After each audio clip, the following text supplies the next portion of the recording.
এখানে আল্লাহ পাক বলছেন মানুষের মধ্যে কিছু মানুষ আছে যারা তাদের নফসটাকে আল্লাহর সন্তুষ্টির জন্য বিক্রি করে দিয়েছে। সুবহানাল্লাহ।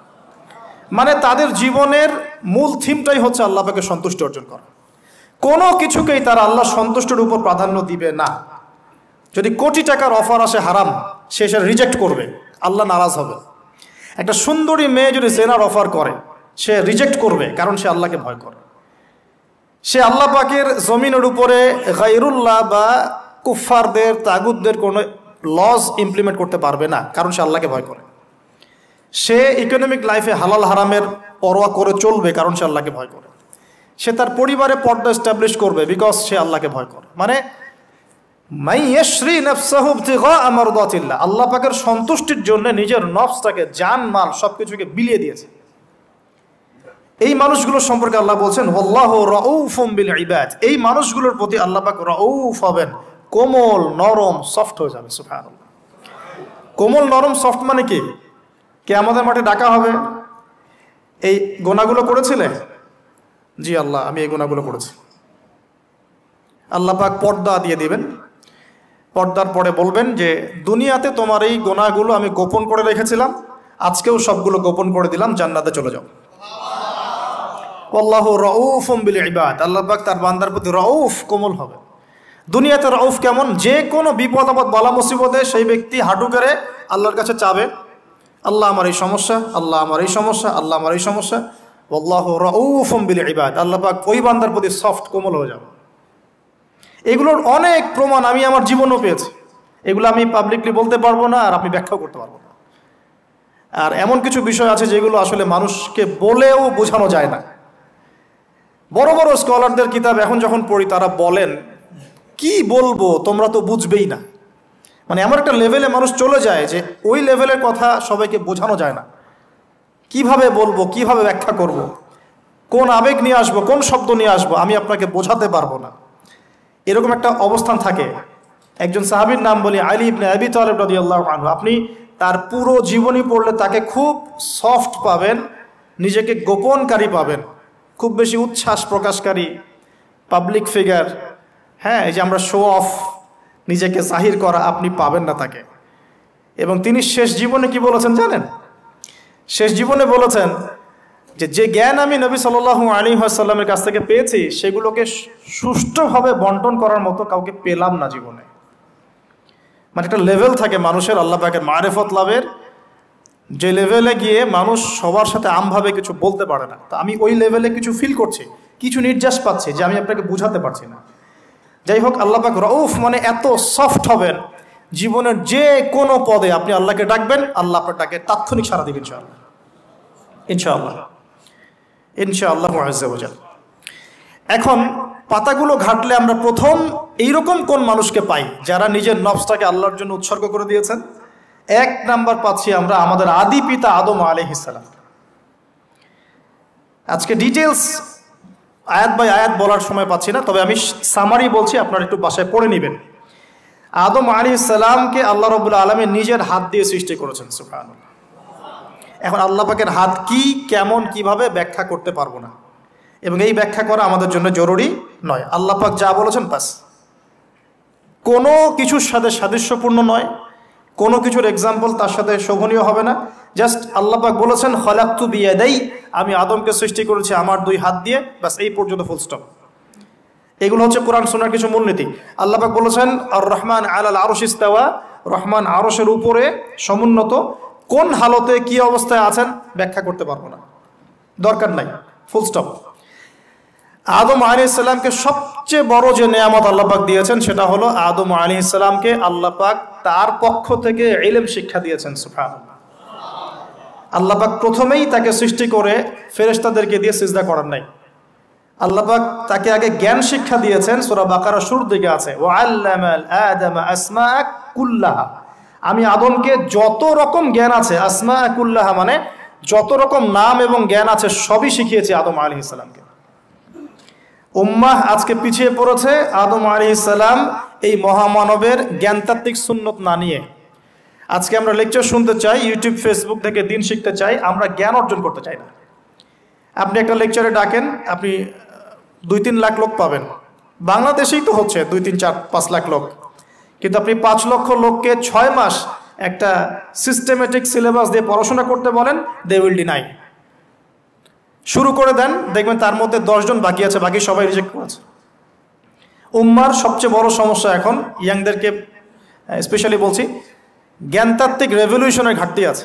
আমরা অনেক কিছু করতে চাই, অনেকে দাওয়ার কথা বলেন, জিহাদ ফি সাবিলিল্লাহর কথা বলেন, ইসলাম প্রতিষ্ঠার কথা বলেন, জ্ঞান অর্জন করতে চান না। ইলম অর্জন ছাড়া আপনি কিছুই করতে পারেন। আমরা জানি যে আদম আলাইহিস সালামকে এবং তার স্ত্রী হাওয়া আলাইহিস সালামকে জান্নাতে রাখা হয়েছে। সেখানে ওই যে ফেরেশতাদের মধ্যে লুকিয়ে থাকা জিন, যার নাম ইবলিস, সে সেজদা করে নাই। ইবলিস কিন্তু ফেরেশতা ছিল না, এটা ভুল কথা।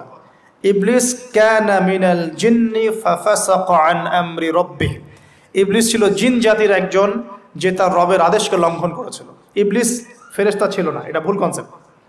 এমন না সে ফেরেশতা ছিল পরে শয়তান হয়ে গেছে, না, সে কখনোই ফেরেশতা ছিল না, সে জিন জাতির একজন ছিল। বিকজ এই পৃথিবীতে মানুষের আগে জিন জাতির অবস্থান ছিল, এর পূর্বে হয়তো আরও কিছু ছিল, আমরা জানি না, আল্লাহ পাক গোপন করে দিয়েছেন, আমরা জানি না।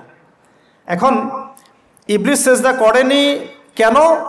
বিকজ সে বলেছিল খলাকতানি মিন নার ওয়া খলাকতাহু মিন তিন, আমাকে সৃষ্টি করেছেন আপনি আগুন দিয়ে, আদমকে সৃষ্টি করেছেন মাটি দিয়ে, কেন আমি আদমকে সেজদা করব? সে আদমকে সেজদা না করে এটা প্রমাণ করতে চাচ্ছে যে আল্লাহ আপনি ভুল, আমি সঠিক। নাউজুবিল্লাহ। এটাকে বলা হয় বাতিল কিয়াস, বাতিল কিয়াস, ভুল কিয়াস।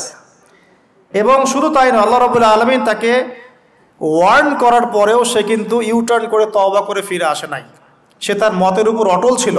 পক্ষান্তরে আমাদের পিতামাতা যখন ফল খেয়ে ফেলেছেন জান্নাতে, যখন পোশাক খুলে গেছে, জান্নাতের পোশাক খুলে গেছে, ফল খাওয়ার পর প্রথম যে ঘটনা ঘটেছে, গায়ের পোশাকটা খুলে গেছে। দেখেন, সর্বপ্রথম আমাদের পিতামাতাকে জান্নাতে ফেরেশতাদের সামনে ইবলিস নগ্ন করে দিয়েছে। এটা ছিল আমাদের প্রতি ইবলিসের সবচেয়ে বড় আঘাত। শুরুতে, প্রথম আঘাত, শুরুতে শিরক করাতে পারে নাই, বেদাত করাতে পারে নাই, হারাম খাওয়াতে পারেনি ইত্যাদি। শুরুতে আমাদের পিতামাতাকে সে অবাধ্যতায় লিপ্ত করে গা থেকে জান্নাতের পোশাকটা খুলে ফেলে দিয়েছে। এখান থেকে আমাদেরকে বুঝতে হবে, আজকের এই গ্লোবাল সোসাইটিতে আমরা যে নগ্নতার এই ভয়াল থাবা এবং প্রদর্শনী দেখছি, এটা ওই আসমানের ওই যে ইবলিসের যে চক্রান্ত, তার এই জমিনে বাস্তবায়ন হচ্ছে। এখন বুঝাতে পারিনি মনে হয়, আল্লাহ মাফ করো। ইবলিস আমাদের পিতামাতার গা থেকে কাপড় খুলে ফেলে দিয়েছিল। সূরা আরাফে আল্লাহ পাক এটা বলেছেন, ইয়ানজিউ আনহুমা লিবাসাহুমা লিইউরিয়াহুমা মিন সাওয়াতিহিমা। হে বনু আদম, তোমরা সতর্ক থেকো, তোমাদের পিতামাতার গা থেকে কিন্তু ইবলিস কাপড় খুলে ফেলেছিল, তোমরা পৃথিবীতে গিয়ে আবার সেই কাজ করো না। তাহলে এখন আমরা একটু বুঝতে চেষ্টা করি, ইন্টেলেকচুয়াল অডিয়েন্স সবাই আমরা, আমাদের ক্রিটিক্যাল থিঙ্কার্স দরকার। তাহলে এখন যে সোসাইটির মধ্যে নগ্নতার, বেহায়াপনার সয়লাভ চলছে, every single city and country, including Dhaka, the city of Akhiruzzaman, সেটাও তো দেখেন কোথায় আপনি মানে শালীনতা পাচ্ছেন। ইসলামিক কান্ট্রি হিসেবে আলহামদুলিল্লাহ এখানে অনেক কিছু পান, ওয়ার্ল্ডের অন্যদিকে তাকিয়ে দেখেন। তার মানে ইবলিসের ওই এজেন্টটা এখন পৃথিবীতে কিছু মানুষ বাস্তবায়ন করছে, তাদের সাথে ইবলিসের একটা যোগসূত্র আছে আদর্শিক। আল্লাহ পাক আমাদের মা বোনদেরকে বেপরদামি থেকে হেফাজত করুন এবং আমাদের চোখগুলোকে আল্লাহ পাক পবিত্র করুন। আমি কিভাবে আপনি চোখ নামিয়ে চলবেন এই সমাজের মধ্যে, এটা এত সহজ নয়, আমরা খুব ভালো করে জানি এটা এত সহজ নয়। তো দেখুন, অনেক ভিতরে চলে যাচ্ছি। আদম আলাইহিস সালাম, হাওয়া আলাইহিস সালামকে সর্বপ্রথম নগ্ন করে দিয়েছে ইবলিস। তারা কিন্তু তওবা করে ফিরে এসেছেন। কি সেটা? রব্বানা, আমরা বলি রব্বানা যালামনা আনফুসানা ওয়া ইল্লাম তাগফির লানা ওয়া তারহামনা লানাকুনান্না মিনাল খাসিরিন। যখনই আমাদের পিতামাতা বুঝতে পারলেন যে তারা একটা ভুল করে ফেলেছেন, তখন তারা তওবা করে ইউটার্ন করলেন আল্লাহর দিকে, যেই কাজটা ইবলিস করে নাই। এই কাজটা ইবলিস না করার কারণে সে কাফের হয়ে গেছে, চিরস্থায়ী জাহান্নামী হয়ে গেছে। আর এই তওবা করে ফিরে আসার কারণে আমাদের পিতামাতা জান্নাতি হয়ে গেছেন। আল্লাহ পাক এ কারণেই তার রাসূলের মাধ্যমে জানিয়েছেন যে প্রত্যেক আদম সন্তান, কুল্লু বানি আদম খাত্তা, প্রত্যেক বনু আদম হচ্ছে পাপী। আমরা সবাই পাপী, আমরা সবাই পাপী, পাপের তো শেষ নাই আমাদের, আল্লাহ মাফ করুক। ওয়া খায়রুল খাত্তাইন আত-তাওয়াব, যারা তওবা করে ফিরে আসে এরাই হচ্ছে শ্রেষ্ঠ পাপী। জীবনের যে কোনো সময় যদি কেউ খালেসভাবে আল্লাহর দিকে তওবা করে ফিরে আসতে পারে, আল্লাহ পাক এক মুহূর্তের মধ্যে তার আমলনামার সমস্ত গুনাহ মাফ করে নেকি দিয়ে পরিবর্তন করতে পারে। এগুলো হাদিস থেকে বলছি, ডিটেলস বলতে পারছি না আমি, কোডগুলো। তো এখন এই মহামানবের জীবন থেকে আমরা কি শিখলাম? দেখুন, তাকে আল্লাহ পাক ইলমের নিয়ামত দিয়েছেন। তার মানে আমরা যদি গতানুগতিক মুসলিম না হয়ে এক্সট্রা অর্ডিনারি মুসলিম হয়ে আল্লাহর সাথে সাক্ষাৎ করতে চাই, দুনিয়াতে বেঁচে থাকতে চাই, পরকালে জান্নাত চাই, তাহলে আমাদেরকে আগে ইলমের চর্চা করতে হবে। এবং এই জ্ঞানের চর্চা মানে ক্লাসিক্যাল সিলেবাসে আপনাকে পড়াশোনা করতে হবে, শুধু একটা লেকচার শুনে নয়, ফেসবুক ইউটিউব দেখে তো মোটেই নয়। এখান থেকে মাঝে মাঝে কিছু নলেজ নেওয়া যায়, কিন্তু এগুলো কখনো কনস্ট্রাকটিভ নলেজ নয়। বরেণ্য ওলামায়ে কেরাম যারা থাকবেন আপনাদের বেস্ট পসিবল ওয়েতে, তাদের কাছে গিয়ে পরামর্শ করে বইপত্র পড়তে হবে। আদারওয়াইজ আপনার মেমোরি এবং জ্ঞানটা বিক্ষিপ্ত হয়ে যাবে। এখনকার ইয়াং জেনারেশনের অন্যতম সেরা প্রবলেম হচ্ছে তাদের মস্তিষ্ক বিক্ষিপ্ত। তাদের মস্তিষ্কে কনস্ট্রাকটিভ কোনো সিলেবাসের পড়াশোনা নাই। আজকে এই বই, কালকে ওই বই, কালকে আদনান ভাইয়ের লেকচার, পরশুদিন আজহারি ভাইয়ের লেকচার, তারপরের দিন আরেক ভাই, তারপর আরেক ভাই। আবার সমাজে তো এক একজন এক এক কথাও বলছে, তখন তার মাথাটা পুরো পাজলড, হ্যাঁ, ম্যাসাকার্ড। এই মাসালা এটা বলছেন, ওই মাসালা ওইটা, তাহলে ওইটা কি হবে, ওইটা কি হবে? সলিউশন হচ্ছে ক্লাসিক্যাল ইসলামিক সিলেবাস পড়াশোনা করতে হবে। আমি খুব শর্ট করে গেলে সাবজেক্টগুলো বলে দিই আপনাদেরকে। 1 নম্বর, ফার্স্ট অফ অল কোরআনুল কারীম। কোরআনুল কারীমের মধ্যে থাকবে authentic recitation, translation, Quranic grammar এবং অ্যারাবিক ল্যাঙ্গুয়েজ, 4টা বিষয়। তারপর থাকবে হাদিসের নবী সাল্লাল্লাহু আলাইহি ওয়াসাল্লাম। হাদিসের মধ্যে সহজ হাদিসের কিতাবগুলো পড়তে হবে। ফর এক্সাম্পল মিশকাতুল মাসাবিহ, রিয়াদুস সালিহিন, বুলুগুল মারাম, আপনার ফয়জুল কালাম, হাদিসে আরবাইন, এরকম কিতাবগুলো আগে, তারপরে আস্তে আস্তে আস্তে আপনি কঠিন কিতাবের দিকে যাবেন। তবে এগুলো ওস্তাদ ছাড়া হয় না। এরপর দরকার হচ্ছে সিরাত, নবী সাল্লাল্লাহু আলাইহি ওয়াসাল্লামের পবিত্র জীবনী। এই জীবনী যার জানা নাই, সে তার জীবনটাকে রাসূলের সিরাতের আলোকে মেলাতে পারবে না। এবং দিন ইসলাম নিয়ে কিছু করতে চাইলে রাসূলের সিরাতের সুন্নাহ মাফিক করতে পারবে না। এরপর দরকার ইকোনমিক্সের জ্ঞান, ইসলামিক ইকোনমিক্স অবশ্যই। তারপরে দরকার হচ্ছে ইসলামিক ইতিহাসের জ্ঞান, ফিকহের জ্ঞান, আকীদার জ্ঞান, উসুলের জ্ঞান। এভাবে একটা কনস্ট্রাকটিভ সিলেবাস দাঁড়ায়।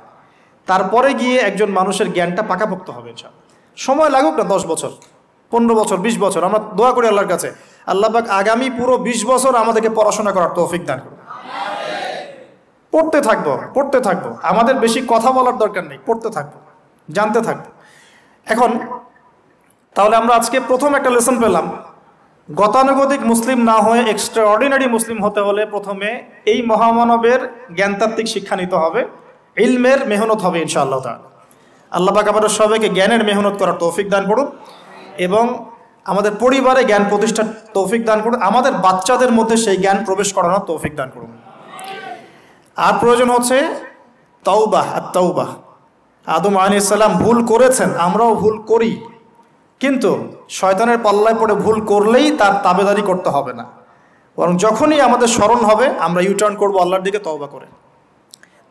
দ্বিতীয় মেসেজ হচ্ছে বেশি বেশি তওবা ইস্তেগফার করব। দিনে কমপক্ষে 100 বার পড়তে পারি আস্তাগফিরুল্লাহাল্লাযী লা ইলাহা ইল্লা হুয়াল হাইয়ুল কাইয়্যুম ওয়া আতুবু ইলাইহি, অথবা এতটুকু অ্যাটলিস্ট আস্তাগফিরুল্লাহ ওয়া আতুবু ইলাইহি, আস্তাগফিরুল্লাহ ওয়া আতুবু ইলাইহি, বাস এতটুকু। নবী সাল্লাল্লাহু আলাইহি ওয়াসাল্লাম দিনে 100 বার তওবা করতেন, কোনো হাদিস এসেছে 70 বার তওবা করতেন। এরপর একটু সামনে যাই, কোরআনের পাতা উল্টালে দেখবো আরেকজন নবীর নাম আসে, আরেকজন মহামানবের নাম, তার নাম হচ্ছে নূহ আলাইহিস সালাম। এই মানুষগুলো যাদের কথা বলছি তারা কিন্তু কেউ গতানুগতিক মুসলিম ছিলেন না, ছিলেন তারা এক্সট্রা অর্ডিনারি মুসলিম ছিলেন। আমি তাদের থেকে নলেজ নিচ্ছি। এবার আসি কোরআনের পাতা একটু সামনে গেলে দেখবো আরেকজন নবীর নাম চলে আসে, নূহ আলাইহিস সালাম। নাম শুনেছেন? সামারি 950 বছর দিনের দাওয়াত দিয়েছেন। সুবহানাল্লাহ। এক্সট্রা অর্ডিনারি মুসলিম হতে হলে আমাদেরকে দাওয়াতি কাজ করতে হবে, তার আগে ওই যে জ্ঞান অর্জন করতে হবে। এই দাওয়াতি কাজটা হবে মধ্যম পন্থায়, শৈথিল্যতাবাদ না, চরমপন্থা না, মধ্যমপন্থী থাকবো ইনশাআল্লাহ। আমরা এখানে অনেক সময় মধ্যমপন্থী থাকতে গিয়ে কিছু মানুষ হিকমতের দোহাই পেরে শৈথিলতাবাদী হয়ে যায়। আমি মনে বুঝাতে পারি না। কিছু মানুষ মধ্যম পন্থার দাওয়াতের কথা বলেও হিকমতের দোহাই দিয়ে কখনো কখনো শৈথিলতাবাদী হয়ে যান। এটাও ঠিক, ওটাও ঠিক, এটাও চলে, ওটাও চলে, এদিকে চলে আসে। আবার কিছু মানুষ মধ্যম পন্থার কথা বলে অনেক সময় খুব ওভার এগ্রেসিভ পদক্ষেপে চলে যান। দুটোই উম্মার জন্য ক্ষতিকর।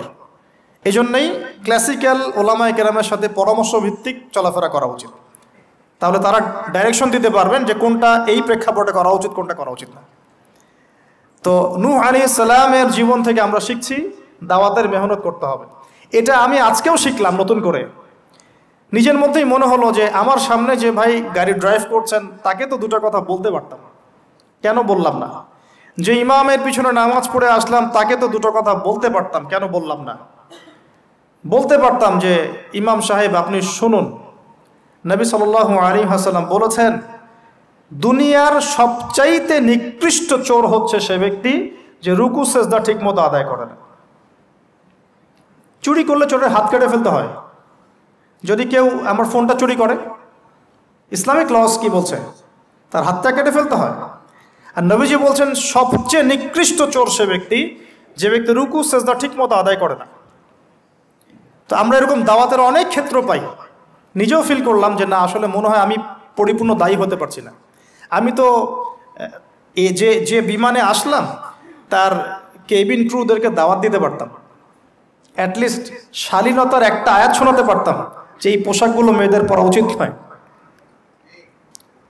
যে পোশাকটা আপনি পরে আছেন, আকাশে উঠছে, সুবহানাল্লাহ, 1 সেকেন্ডের মধ্যে প্লেন ক্র্যাশ করতে পারে। Possible or not possible?